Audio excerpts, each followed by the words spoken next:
महाराष्ट्राचे कुलस्वामी न्याय तुळजाभवानी छत्रपती शिवाजी महाराज, मराठी मनाचे मानबिंदू वंदनीय सम्राट शिवसेना प्रमुख बाळासाहेब ठाकरे, नामदार शाबीरभाई शेख यांना वंदन करतो. नुकत्याच संपन्न झालेल्या विधानसभा निवडणुकीच्या निकालानंतर ज्या कार्यकर्त्यांनी या निवडणुकीमध्ये महाविकास आघाडीच्या सर्व कार्यकर्त्यांनी प्रचंड मेहनत घेतली, दुर्दैवाने अपयश आलं, परंतु तरी देखील ज्या कार्यकर्त्यांनी मेहनत घेतली त्यांचा आभार मानण्यासाठी आभार मेळाव्याचं आयोजन केलेलं. त्यानिमित्तानं उपस्थित आदरणीय सत्यशील दादा शेरकर, राष्ट्रवादी काँग्रेस शरदचंद्र पवार पक्षाचे अध्यक्ष तुषार भाऊ थोरात, काँग्रेस आयचे अध्यक्ष आणि कारखान्याचे उपाध्यक्ष अशोक मानव गोलक, अनंतरावजी चौगुले साहेब, आदरणीय तुळशीरामजी भोईर, आदरणीय वल्लभ शेळके सर, आदरणीय अंकुश मामा, मोहित शेख, सुरेखाताई, शोभाताई, समोर उपस्थित असलेले शिवसेनेचे सर्व नेते, संभाष शेटे, दिलीप शेठ, मोहित, आमचे सुनील भाऊ असतील, सर्व शिवसेनेचे पदाधिकारी, राष्ट्रवादी काँग्रेसचे पदाधिकारी, काँग्रेसचे पदाधिकारी, उपस्थित सर्व महिला पदाधिकारी, बंधू आणि भगिनी. खरं तर असं म्हणतात की यशाचे सारे धनी असतात, पण अपयशाचा कोणी धनी नसतो. त्याच्यामुळं यश आलं तर माझ्यामुळं आणि अपयश आलं तर तुमच्यामुळं, ही एक भूमिका आपल्या सगळ्यांना माहीत आहे. त्यामुळे याच्यात नवं काही असं मला वाटत नाही. यश जर आलं असतं तर सगळेजण पुढे आले असते, सत्यशील दादाला खांद्यावर घ्यायची शर्यत लागली असते. म्हणून मला वाटतं यश अपयश हे दोन्ही पण समान पद्धतीनं पचवण्याची ताकद कार्यकर्त्यांमध्ये असावी. कदाचित ती कमी अधिक प्रमाणामध्ये सगळ्यांमध्ये असते. यशाने भरडून जायचं नसतं, अपयशाने खचून जायचं नसतं. खरं तर गेल्या अनेक वर्षाच्या राजकीय वाटचालीतून आम्ही स्वतः हेच शिकलो. किरकोळ पराभव आहे, पराभव तो पराभव, जो जिता वही सिकंदर. एका मतानं हारलो, एका मतानं जिंकलो. जे जिंकले, एक मिनिट, शेवटी जे जिंकले त्यांचं अभिनंदन आहे. लोकशाहीमध्ये डोकी मोजली जातात, मतं मोजली जातात. त्याच्यामुळं का जिंकले, कसे जिंकले, का हारलो, कसं हारलो याचं खूप हे करण्यापेक्षा त्याचं आत्मपरीक्षण करून त्याच्यात सुधारणा करणं गरजेचं आहे असं मला वाटतं. पराभव नाही असं म्हणून चालणार नाही. शेवटी आपण पराभूत झालो. 6664 मतांनी आपला उमेदवार पराभूत झालेला आहे. मेहनत आपण सगळ्यांनी घेतली. प्रत्येकाची काम करण्याची पद्धत निराळी असते. कोणी खूप मेहनत करतो, कोणी स्मार्ट वर्क करतो. त्याच्यामध्ये प्रत्येक जणाची स्ट्रॅटेजी पद्धत ती वेगळी असते. त्याच्यामुळं कदाचित एखादा त्याच्यामध्ये खूप स्मार्टपणाने काम केलं असेल आणि आपण कदाचित अभ्यास केला नसेल. 7 जिल्हा परिषद गट आणि 8वं शहर, त्याच्यामध्ये आपण 4 जिल्हा परिषद गटांमध्ये आघाडीवर आहोत, पण ती आघाडी कमी आहे. तांबे पाडळी, नारायणगाव वरवडी, बेला राजुरी आणि सावरगाव धालवाडी या 4 जिल्हा परिषद गटामध्ये आपण आघाडीवर आहोत.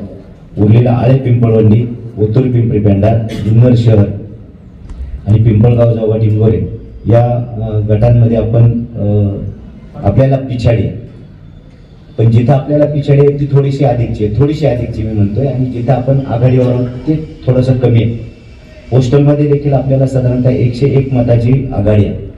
म्हणजे निश्चितपणानं आपण कुठे कमी पडलोय हे आपल्याला शोधावं लागेल. आता शोधत असताना एकमेकाला दूषण देण्यात काही अर्थ नाही असं माझं स्वतःचं मत आहे. आदरणीय शरदचंद्र पवार साहेब असतील, आदरणीय उद्धवजी ठाकरे साहेब असतील, काँग्रेसचे नेते असतील, या सगळ्यांनी याचं सिंहावलोकन करण्यासाठी बैठका सुरू आहे. आणि एकमेकावर खापर फोडून बघा, आभाळ फाटल्यावर थिगळ कुठे लावायचं अशी परिस्थिती काहीशी महाराष्ट्रामध्ये आता निर्माण झालेली आहे. आता त्याला काय कारण आहे हे शोधणं देखील गरजेचं आहे. पहिल्या दिवशी ज्यावेळेला मला विचारलं गेलं त्याचं कारण असं आहे की 5 व्हीव्हीपॅट मशीन मोजताना मी स्वतः हजर होतो. पण ज्यावेळेला एक क्लिप समोर येते, मला वाटतं मुंबईतल्या दहिसर मतदारसंघातला मनसेचा उमेदवार स्वतः पुढे येऊन ज्या वेळेला सांगतो की माझ्या बूथवरती मला स्वतःला फक्त 2 मतं मिळाली आणि त्याच्या घरातली 5 मते, तो स्वतः, त्याची बायको, मुलगी, आई वडील अशी 5 मते. आमच्या ईव्हीएमवरती अजिबात शंका नाही. पण याचं उत्तर देखील इलेक्शन कमिशनने दिलं पाहिजे की ज्या कुटुंबात, ज्याच्या घरात, बाकीचे सोडून द्या, ज्याच्या घरात 5 मते त्याला 2च मतं मिळतात. किंबहुना मला वाटतं नाशिक जिल्ह्यातला एक उदाहरण आले, त्या मतदान केंद्रावरती 393 मते आणि त्याच्या आकडेवारी मतदानाची लागली 600च्या पुढे. याची उत्तरं खरं तर इलेक्शन कमिशनने दिली पाहिजे. ईव्हीएमवरती शंका घ्यायची नाही घ्यायची हा विषय शोधाचा जरी असला तरी, परंतु या गोष्टीची उत्तरं देखील निवडणूक आयोगाने आणि जे म्हणतायत की तुम्ही जिंकले की ईव्हीएम मशीनला दोष देत नाही आणि तुम्ही हारले की ईव्हीएम मशीन दोषी, या सगळ्याची उत्तरं खरं तर त्यांनी पुढे येऊन दिली पाहिजे. शेवटी लोकशाहीमध्ये लोकांच्या प्रश्नांचं किंवा समाधान, शंकांचं समाधान करणं हे देखील गरजेचं आहे, हे मानणारा मी एक कार्यकर्ता आहे. त्यामुळं शंकेला वावच नाही असं म्हणण्याचं काही कारण नाही. शंकेला निश्चितपणानं वाव आहे. अवघ्या महाराष्ट्रामध्ये अशा अनेक केसेस आता हळूहळू पुढे येत आहेत. त्याच्यामुळं निश्चितपणानं मला वाटतं पराभूत उमेदवारांना आदरणीय शरद पवार साहेब असतील, उद्धव साहेब ठाकरे असतील, काँग्रेसचे नेते असतील, यांनी बोलून घेतले आणि नक्की काय झाले, त्याच्यासाठी काय स्ट्रॅटेजी करायची ते पुढे जाऊन सांगितलेलं आहे आणि त्या पद्धतीनं सगळे उमेदवार पुढे चाललेले आहेत. आपल्या तालुक्यापुरतं सांगायचं तर आपण खूप चांगल्या पद्धतीने लढत दिलेली आहे. उमेदवार मला वाटतं 4 तारखेला माघारी झाल्यानंतर सगळेजण आपण प्रत्येकाच्या मतदारसंघात आणि तालुक्यामध्ये कार्यरत राहिलेलो आहे. निवडणूक एकाच एक नव्हती, चौरंगी पंचरंगी लढत होती. वेगवेगळ्या ठिकाणचे उमेदवार होते, भोईर साहेबांच्या भागातले उमेदवार होते. त्यामुळे आदिवासी भागामध्ये ती मतं जाणं साहजिक होतं. आणि लोकसभेला आपण जर पाहिलं तर आदिवासी विभागातून शरदचंद्र पवार साहेबांना मानणारा एक मोठा गट आदिवासी समाजातला आहे. ती मतं आपली काही कमी झाली, हे नाकारून चालणार नाही. ठीक आहे, ती कुणाला गेली, काय गेली, हा शोधाचा विषय जरी असला तरी आपण तिथे निश्चितपणाने कमी पडलो. आणि थोडं स्पष्ट बोललं पाहिजे. मलाही ते खरं वाटत नव्हतं, पण साधारणतः निवडणुकीच्या दिवशी, मतदानाच्या दिवशी दुपारी 12-1 नंतर मला 1-2 फोन आले की अशा पद्धतीचा आवाज येतोय.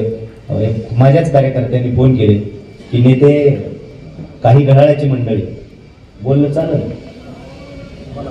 घड्याळाची मंडळी रिक्षा चालवा असं सांगतात. मी कार्यकर्त्यांना शिव्या दिल्या. त्यांना म्हणलं मूर्खासारखं बोलू नका, तुम्हाला डायव्हर्ट करण्यासाठी किंबहुना तुमचं लक्ष विकेंद्रित करण्यासाठी हा प्रकार घडतोय. तुम्ही तुमचं काम चालू ठेवा 6 वाजेपर्यंत.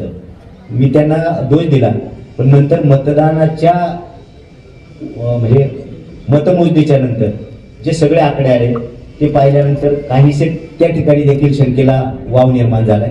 माझ्या गावातलं आमचे गोरखभाऊ आहेत, आमच्या गावामध्ये नेहमी घड्याळाला मिळणारं मतदान आणि आत्ता मिळालेलं मतदान याची तफावत पाहिली तर आमच्याकडेच तसं घडलंय की काय, भाऊ या शंकेला वाव आहे. अशा अनेक बूथ आहेत जिथं म्हणजे एक शेवटी कार्यकर्त्यांचा एक पिंड असतो, तो त्याचा पक्ष, त्याचा विचार सोडत नाही. असे अनेक बूथ आहेत तालुक्यातले की जिथं त्यांना मतं इतकी मिळायला हे थंब रुळली, तर ती मिळाली नाही. मग ती कुठं गेली तर ती डायव्हर्ट झाली रिक्षाकडे. हे देखील बघितलेलं. म्हणजे तुम्ही सगळ्यांनी मतदार यादीचा अभ्यास करा. माझा आपल्याला सगळ्याला विनंती आहे, हे सगळे जरी असलं तरी आपण पराभूत झालोय हे मान्य करून विजयी झालेल्यांचं अभिनंदन करत असताना आता आपल्याला पुढे जायचंय. नेत्यांनी सांगितलंय, लेंडे साहेबांनी, या पुढच्या काळामध्ये स्थानिक स्वराज्य संस्थांच्या निवडणुका येऊ घातलेल्या आहेत. आता आपल्याला उगीच याचा दोष, याला दोष, त्याला दोष देण्याचा अर्थ नाही.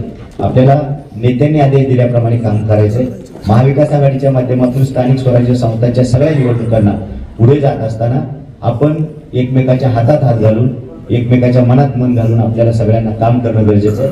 मला वाटतं आपण जर बूथ वाईज गेलो तर साधारणतः 105-6 बूथवरती सत्यशील दादांना प्रचंड आघाडी आहे, मोठा चांगली आघाडी आहे. आणि जे विजयी झाले त्यांना साधारणतः 148-50च्या आसपासची आघाडी. आपण मला वाटतं फार कुठे कमी नाही. जिथं आपण कमी आहोत, किरकोळ आहोत, तर ती दुरुस्ती जर आपण केली तर मला खात्री येणाऱ्या स्थानिक स्वराज्य संस्थांच्या निवडणुका, मग ती जिल्हा परिषद असेल, पंचायत समिती असेल, नगर परिषद असेल, या सगळ्यामध्ये जर आपण ताकदीनं, शेवटी प्रत्येक निवडणुकीचं गणित हे वेगळं असतं. लोकसभेचं गणित, तत्कालीन परिस्थिती, तत्कालीन राजकीय परिस्थिती, या सगळ्या गोष्टी वेगळ्या होत्या. तेच आता विधानसभेच्या निवडणुकीमध्ये परिस्थिती निराळी होती. स्थानिक उमेदवार, अनेक रंगी लढती, एकाच एक उमेदवार, या सगळ्या गोष्टी मला वाटतं परिणाम करतात निवडणुकीच्या निकालावरती. आणि त्याचाच परिणाम आपल्या या निवडणुकीच्या निकालावरती झालेला आहे. खरं तर सत्यशील दादांसारखा मी म्हणेल नौका उमेदवार, कारखान्याची निवडणूक त्यांनी लढवली, पण कारखान्याची निवडणूक आणि लोकशाहीतल्या इतर निवडणुका, लोकसभा, विधानसभा, स्थानिक स्वराज्य संस्था, या निवडणुका वेगळ्या असतात. मी याच्यामध्ये सत्यशील दादांच्या वयाचा विचार करता मी त्या दिवशी देखील बोलून गेलो की कमी वय असताना देखील त्यांनी दाखवलेला संयम, त्यांनी आखलेली रणनीती, या सगळ्यामध्ये माझ्या दृष्टीनं ते प्रचंड उजवे किंवा शांत संयमाने पुढे जाताना सगळ्यांना कोणालाही न दुखावता अगदी पद्धतशीरपणाने कुणी काही फोन केला तरी हो बघू आपण, करू आपण, म्हणजे कोणालाही नकार न देता सारी यंत्रणा पुढे नेण्याचं काम सत्यशील दादांच्या नेतृत्वाखाली सगळ्यांनी केलं. त्या सगळ्यांना मनापासूनचे आभार मानतो. मला वाटतं की आपण एकमेकाला दोष देण्यापेक्षा निश्चितपणानं किरकोळ स्वरूपामध्ये आपल्याला पराभव पत्करावा लागलाय. म्हणजे अगदी 356 बूथवरती 20-20 मतं जरी वाढली असती तर आपली तेवढी मतं वाढत होती. प्रत्येक कार्यकर्त्यांनी जर याची दखल घेतली, हे आपल्यासाठी मला वाटतं पायलट प्रोजेक्ट होता. पुढच्या येणाऱ्या निवडणुकांमध्ये गाफील न राहता, गाफील तर खरं कुणीच राहिलं नाही, पण घर टू घर जाणं हे जिथं गरजेचं होतं. आणि मगाशी नेते म्हणाले तसं काही गोष्टींमध्ये थोडासा कडकपणाही घ्यावा लागतो. तो आमच्या परिसरामध्ये, आमच्या भागामध्ये मला घ्यावा लागला. कार्यकर्त्यांना थोडंसं नाराजी होती, पण ते भरून आणण्यात आम्हाला यश आलं.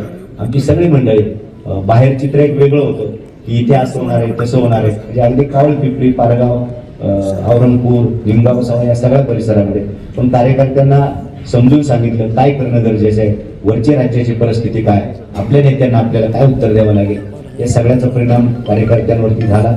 त्यांनी समजावून घेतलं. निश्चितपणाने खूप चांगलं काम या परिसरामधून झालेलं आहे. आणि शेवटी काही निगेटिव्ह इफेक्ट देखील निवडणुकीमध्ये झालेले आहेत. आता ते इथं सगळं बोलण्यासारखं आहे असं मला वाटत नाही.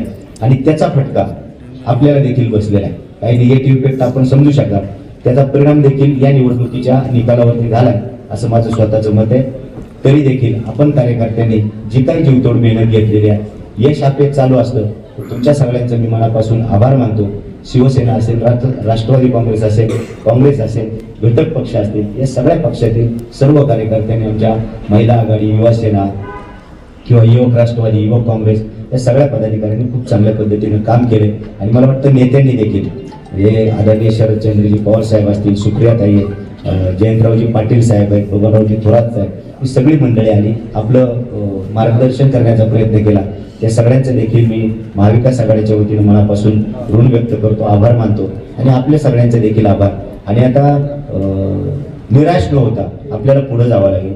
अजून एक धोका मी आपल्या सगळ्यांना कृपा करून सांगतो, गैरसमज करून घेऊ नका.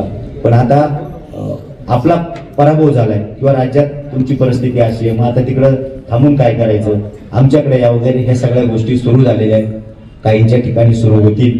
आपण सगळ्यांनी सावध राहिलं पाहिजे. शेवटी उगवलेला सूर्य माथ्यावरती येतो आणि तो मावळतीला देखील जातो. राजकारणामध्ये या सगळ्या गोष्टी अशाच घडत असतात.